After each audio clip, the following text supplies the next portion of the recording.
Rajgangpur Dalmia cement कारखानार लिप्लोई प्रवेश द्वार दे line 3 cement कारखाना शह शह श्रमिक राजगांगपुर और आखपाख अंचल प्रतिदिन निजर परिवार भरण पोषण निमंते कार्य करिया को आसी गेट सम्मुख गाड़ी पार्किंग ठारे निजर गाड़ी रखी विभिन्न कार्य कारखाना प्रवेश करिथांती। गतकाली रात्रिकालीन ड्यूटी करिया राजगांगपुर प्राय 25 किलोमीटर दूर बण जंगल पहाड़ घेरा बीजाखमाम ग्रामरू जॉन टप्पो लाइन 3 रे कार्य आसी सबुठारु सुरक्षा घेरारे थिबा डालमिया सिमेंट कारखानार गाड़ी पार्किंग ठारे निजर electric scooty number OD 16H2416 गाड़ी को रखी फैक्ट्री रे काम करिया जाई सकाळ 6 घटिका समय निजर गाड़ी को देखी मुंड बुलाई जाइथिला। स्कूटीर आगपार्श्व खोल जाई विभिन्न तार कटा जाइथिला एवं मध्य भागरे थिबा बैटरी चैम्बर को तड़ा जाई बैटरी चोरी हो जाइथिबा जानी गरीब श्रमिक मुंडरे हाथ मारी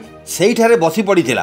कारण राजगांगपुर बीजेखमाम एकमात्र तार सहारा इलेक्ट्रिक स्कूटी उपर निर्भर करी फैक्ट्री और घर काम से व्यवहार करिथाए। कारखानार गेट सम्मुख पार्किंग अंचल रे कंपानीर सिक्यूरिटी एवं सीसीटीवी कैमेरा थाई मध्य चोरी हेबा एक निंदनीय घटना बोली श्रमिक माने मत प्रकाश करथिले।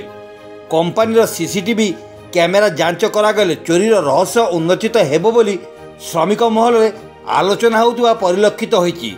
सुंदरगढ़ जिला राजगांगपुर देवव्रत मित्र रिपोर्ट, क्रांति ओडिशा।